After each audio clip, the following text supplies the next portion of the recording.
Sahabat, saya mulai dari kutipan Simone de Beauvoir, seorang aktivis feminis dari Prancis. Dalam bukunya The Second Sex, ia menulis tentang Christine de Pizan.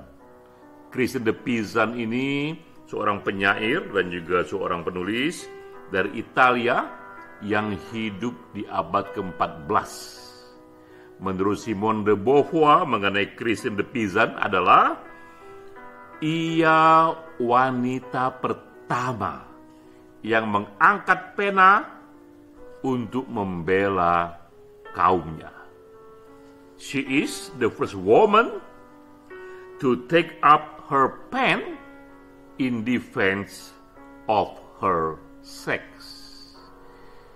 Christine de Pizan hidup abad ke-14, 700 tahun yang lalu. Taulah kita bahwa cukup panjang sudah akar-akar dari gerakan feminisme, dari gerakan emansipasi wanita, yang bahkan juga dimulai yang menurut Simone de Beauvoir, the first woman, the first feminist, itu sudah 700 tahun yang lalu. Kutipan ini menjadi pengantar kita untuk diskusi webinar Esoterika hari ini, webinar ke-21 tentang feminisme. Kita membahas buku. Webinar Esoterika selalu membahas buku. Ini buku yang kita bahas bulan ini. Feminisme, sebuah pengantar singkat yang dikarang oleh Margaret Walters. Pembahasnya sahabat kita, Dr. Nengdara Afia. Nengdara Afia, kita tahu ia tak hanya seorang aktivis feminis, ia juga seorang penulis, seorang akademisi, dan juga memimpin pesantren, sehingga sangat kompeten bicara mengenai feminisme. Peran saya sekarang adalah saya hanya meringkas sedikit isi buku ini, lalu menceritakan di mana keterbatasannya untuk saya lengkapi. Kita mulai saja dulu dengan tahun terbit buku ini. Aslinya buku ini dalam bahasa Inggris, ia terbit di tahun 2006. Di Indonesia baru diterjemahkan tahun 2021. Jadi kita lihat, buku ini baru diterjemahkan 15 tahun kemudian.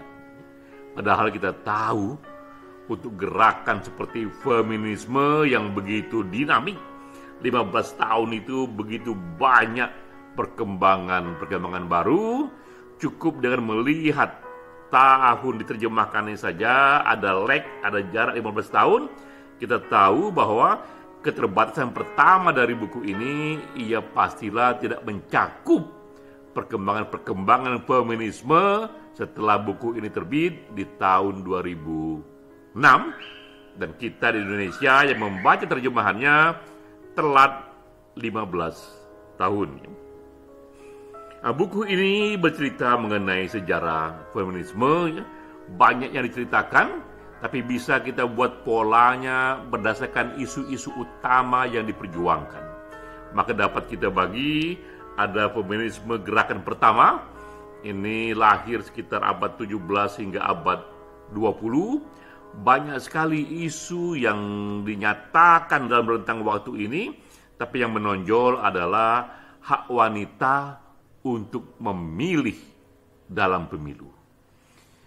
Apa yang sekarang kita nikmati sebagai wanita memilih dalam pemilu itu adalah buah dari gerakan pertama feminisme di awal-awal abad 20. Sebelum itu, wanita tak memiliki hak pilih. Mereka dianggap hanyalah the second sex, hanyalah manusia kelas 2 yang kala itu banyak bahkan para koboi di barat sana mengatakan bahwa posisi wanita ini hanyalah setingkat di atas kuda. Karena begitu banyak diskriminasi yang sudah terjadi diterima sebagai warisan peradaban sejak lama. Namun di abad ke-20 awal, sebagian wanita kaum terpelajar menyatakan tidak kepada situasi ini. Mereka menggerakkan persamaan hak kaum wanita, emansipasi wanita, dan itu awalnya adalah emansipasi di bidang politik. Isu utamanya adalah hak wanita untuk juga punya hak pilih dalam pemilu, karena mereka ingin memilih pemimpin yang pada ujungnya nanti akan juga peduli kepada kaum wanita, karena menurut mereka separuh dari populasi dunia adalah wanita. Jika wanita tidak bergerak, maka masyarakat pun akan lumpuh. Lalu berikutnya, buku ini juga banyak mengcover mengenai feminisme generasi kedua. Ini sekitar tahun 60 sampai 80-an, setelah hak-hak politik terpenuhi, para feminis pun setahap lebih maju lagi. Mereka inginkan persamaan hak dalam ekonomi dan sosial. Mereka pun mulai bekerja, mulai masuk kantor, mulai keluar rumah, dan mereka mendapatkan situasi banyak sekali kasus untuk posisi yang sama. Wanita dibayar lebih murah, terjadi diskriminasi di tempat-tempat kerja, terjadi diskriminasi di lahan ekonomi yang lebih luas. Karena itu, feminisme gerakan kedua ini menyatakan, memperjuangkan persamaan hak ekonomi wanita dengan pria. Tidak hanya soal ekonomi, tapi juga secara sosial, karena keluarga begitu penting dalam kehidupan pria dan juga bagi wanita, termasuk juga di sana. Mereka menyatakan wanita pun harus punya hak untuk menikah dan untuk bercerai. Jadi hak untuk menceraikan istri misalnya tidak hanya dimiliki oleh pria, tapi pria pun juga jika mereka melihat rumah tangga yang buruk, terjadi dominasi, kekerasan di sana, maka wanita pun juga harus diberikan hak untuk bercerai. Dan ujung dari semua hak-hak ini, baik hak ekonomi ataupun hak sosial, itu adalah legislasi, perubahan hukum, perubahan aturan, undang-undang di tingkat parlemen. Lalu datanglah feminisme generasi ketiga tahun 90 sampai 2010. Buku ini mengulas sedikit saja karena ia sudah berakhir, sudah terbit di tahun 2006. Ini gerakan feminisme yang lebih sifatnya redefinisi, yang lebih sifatnya lebih melihat kemana sebaiknya identitas gerakan feminisme ini diarahkan.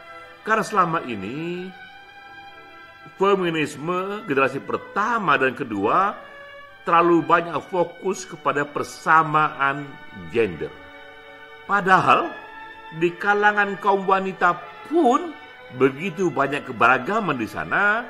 Ada wanita kulit hitam dan kulit putih yang juga terjadi diskriminasi rasial di sana. Ada juga mereka yang homoseksual dan heteroseksual yang juga terjadi diskriminasi atas orientasi seksual. Karena itulah gerakan feminisme generasi ketiga ini lebih kokoh lagi. Mereka menyatakan bahwa isu feminisme harus senafas diperjuangkan dengan isu-isu perjuangan persamaan ras, dengan perjuangan persamaan hak kaum-kaum LGBT, bahkan juga dengan perjuangan ekosistem, lingkungan hidup. Lebih beragam datangnya isunya yang diperjuangkan oleh kaum wanita feminisme dari generasi ketiga. Dan datanglah feminisme generasi keempat yang dimulai tahun 2010 yang terkenal dengan satu slogan Me Too Movement. Apa itu Me Too Movement? Nanti kita akan jelaskan dalam slide-slide berikutnya. Ini seputar sexual harassment di media sosial. Nah, generasi keempat inilah yang tak di-cover oleh buku Walters. Karena buku Walters ini terbit tahun 2006. Tahun 2006, feminisme pengantar singkat ya. Dan kita tahu feminisme gerakan yang keempat ini, generasi keempat, gelombang keempat, justru dimulai tahun 2010, 4 tahun setelah buku Walter ini terbit. Nah, ini bagian saya ingin menjelaskan bagaimana hebohnya, pentingnya generasi keempat feminisme ini tidak hanya di dunia barat, tapi juga di Indonesia. Disinggung di sini bahwa tagline-nya, slogannya adalah Me Too Movement. Inilah yang menjadi gerakan feminisme generasi keempat. Mengapa ini penting? Kita bisa mulai dulu dengan data. Ini dari Pew Research Center pada tahun 2020. Organisasi ini, lembaga riset ini ingin mengevaluasi 100 tahun setelah dimulainya gerakan emansipasi wanita, persamaan wanita, apakah yang dianggap penting oleh warga Amerika Serikat. Apalagi negara ini sudah melalui 4 jenis feminisme dari politik, ekonomi, sosial, hingga sexual harassment. Dari 4 ini yang manakah yang kini di tahun ini dianggap penting? Nah, hasilnya mencengangkan kita. Ternyata persamaan hak politik, ekonomi, sosial itu tak lagi terlalu dianggap penting, karena juga mungkin sebagian sudah tercapai. Yang dianggap penting justru adalah isu utama yang disebut kekerasan seksual. Ini isu yang oleh kaum wanita, bahkan juga oleh kaum pria, dianggap paling penting untuk emansipasi wanita. 77% mengatakan bahwa untuk isu ini pemerintah belum bekerja cukup jauh mengatasinya. Sekali lagi ini menunjukkan bahwa isu yang dibawa oleh gerakan feminisme generasi keempat mengenai seksual harassment secara kolektif itu malah dianggap menjadi isu utama di Amerika. Nanti kita beralih kepada isu utama di Indonesia. Apa itu Me Too Movement? Kita mulai dulu dengan mengidentifikasi gerakan ini. Ini gerakan yang beragam sekali, yang intinya adalah mereka menggemakan, protes, mengkritik, mempublikkan, membawa isu-isu seksual harassment yang mereka alami ke publik. Bedanya sekarang ini adalah seksual harassment ini mereka jadikan bagian dari gerakan kolektif yang dimulai dari individu-individu tertentu yang mengalaminya, yang menyatakan pengalamannya ke publik, lalu menular, diikuti oleh individu-individu atau para wanita korban lainnya. Dan semuanya secara kolektif mengatakan, Me Too, Me Too. Ia menyatakan, satu orang mengawali, saya pernah diharas oleh si A, saya pernah dilecehkan oleh si A, dan ia nyatakan itu ke publik, lalu muncullah kemudian orang-orang lain yang punya pengalaman sama, dan menyatakan, saya juga mengalaminya, saya juga mengalaminya, saya juga mengalaminya. Jadilah itu Me Too, Me Too, Me Too, Me Too Movement. Inilah gerakan yang unik, yang muncul di tahun 2010 ke atas, tapi tentu jejaknya jauh ke belakang. Yang membuat dia ini, gerakan ini istimewa dan juga unik karena ia lahir di era sosial media. Jadi bisa dikatakan Me Too Movement ini adalah gerakan yang viral di sosial media. Data menunjukkan pertama kali ini digunakan di tahun 2006 dalam aplikasi MySpace dan tokohnya Tarana Burke. Tarana Burke lah di tahun 2006 yang pertama kali menggaungkan isu Me Too Movement yang lebih kepada sexual harassment. Nah, ini wajahnya Tarana Burke ya. Ia seorang aktivis ya. Ia menyatakan bahwa ia memulai gerakan ini karena ia ingin para wanita berani untuk stand up, berani untuk berjuang bagi dirinya sendiri, berani untuk menyatakan pengalamannya, protesnya, dan itu dinyatakan dalam rangka menularkan perasaan yang sama kepada korban-korban lainnya. Tarana Burke adalah tokoh pertama. Lalu tokoh kedua di sini adalah Alyssa Milano. Di tahun 2017, Oktober 15, Alyssa Milano di Twitternya. Jadi ini sudah gerakan sosial media menggunakan Twitter. Di Twitternya ia mengatakan kepada semua teman-teman para wanita lain yang juga mengalami pelecehan seksual, silakan menulis di status Twitternya dengan satu simbol Me Too, yang artinya saya juga mengalami seksual harassment itu. Akibatnya virallah itu banyak sekali status di Twitter yang muncul dengan hashtag Me Too, dan muncullah kemudian tambah bergaung lagi dengan dukungan para artis Hollywood. Ya. Ini tokoh ketiga. Kita tahu di sini ada Paltrow, ada Ashley Judd, Jennifer Lawrence, Uma Thurman. Ini para bintang-bintang film yang kita lihat dalam berbagai film Hollywood.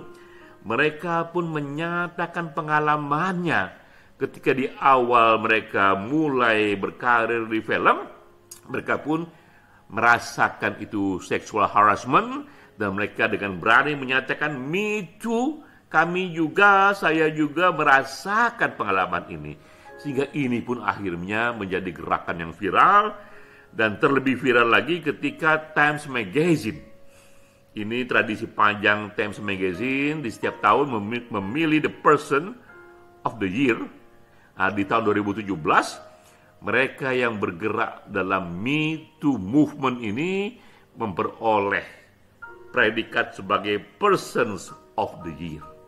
Karena mereka lah, kaum wanita inilah yang memulai gerakan feminisme gelombang keempat yang dikatakan Time sebagai the silence breaker. Mereka memecahkan kesunyian yang tadinya itu mereka yang diharas, yang dilecehkan, hanya berdiam diri, menyimpan sendiri luka-lukanya, dan efeknya juga tersembunyi. Namun dengan munculnya gerakan ini, mereka berani untuk break the silence, berani untuk tampil ke muka dengan menyatakan Me Too, saya juga mengalaminya. Karena itu marilah kita menyatukan kekuatan melawan mereka yang dulu itu mengharas kita, yang dulu itu melakukan kekerasan seksual kepada kita. Isu besar ini, gerakan besar ini tentu datang karena ada kasus besar. Yang terkenal untuk gerakan Me Too movement ini adalah kasus yang menimpa Harvey Weinstein. Ia adalah seorang produser film yang sangat berpengaruh di Hollywood. Ya. Tokoh inilah yang banyak melakukan harassment, dan isu tentang tokoh inilah yang membuat gerakan Me Too movement ini menjadi viral. New York Times mengabarkan di tahun 2017, ya, juga The New Yorker, ya, bahwa ada lebih dari 12 orang yang akhirnya melaporkan mengenai Weinstein ini, bahwa mereka pernah diharas, mereka pernah mengalami kekerasan seksual, dilecehkan secara seksual oleh Weinstein ketika mereka memasuki dunia industri film.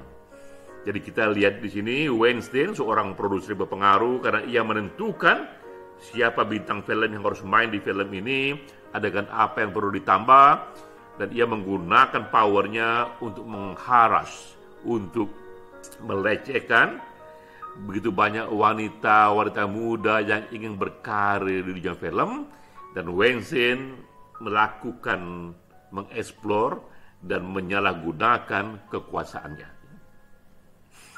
Nah, kita tahu begitu berpengaruhnya Harvey Weinstein ini dengan melihat karya-karya yang ia buat. Ia pernah membuat film berjudul Sex, Lies, and Videotape, The Crying Game, Pulp Fiction, juga Shakespeare in Love. Ia memenangkan begitu banyak Academy Award, bahkan juga memenangkan begitu banyak hadiah-hadiah musik dari Tony Award. Ini semua karya-karya menunjukkan betapa berpengaruhnya seorang Weinstein di dunia industri film, dan ia menggunakan kekuasaannya dalam rangka seksual harassment. Kita tahu kemudian Weinstein sudah dipenjara 23 tahun, ya. Ia dijatuhkan hukuman di tahun 2018, tapi yang menarik adalah efeknya. Kemudian dari kasus ini lahir yang disebut Weinstein Effect. Kasus Weinstein memberikan efek kepada wanita-wanita lain di berbagai penjuru dunia untuk mulai mereka menuntut powerful men. Jadi orang-orang yang berpengaruh di banyak bidang di berbagai negara acap kali memang melakukan kekerasan seksual kepada wanita-wanita muda yang berada di bawah pengaruhnya. Weinstein melakukan itu ketika Weinstein berhasil digugat bahkan dipenjara, kasus dia menyebar menjadi yang disebut Weinstein Effect. Orang-orang, para wanita pun berani untuk menyatakan kasusnya, Me Too Movement, kepada tokoh-tokoh berpengaruh lainnya di negaranya masing-masing. Itu yang terjadi di dunia barat. Sekarang bagaimana di Indonesia? Nah, kita lihat di Indonesia, ini berita dari CNBC yang menyatakan bahwa kasus perkosaan dan pelecehan wanita RI juga jadi perhatian asing. Jadi pada kasus Indonesia pun sexual harassment begitu banyak terjadi, tapi masih begitu banyak yang jarang yang diungkap, ya. Jarang sekali yang dipublikasi. Nah, kasus Me Too Movement dari luar negeri itu juga pelan-pelan datang ke sini, juga ikut mempengaruhi ditimbulkannya, digugatnya, dimunculkannya isu-isu seksual harassment.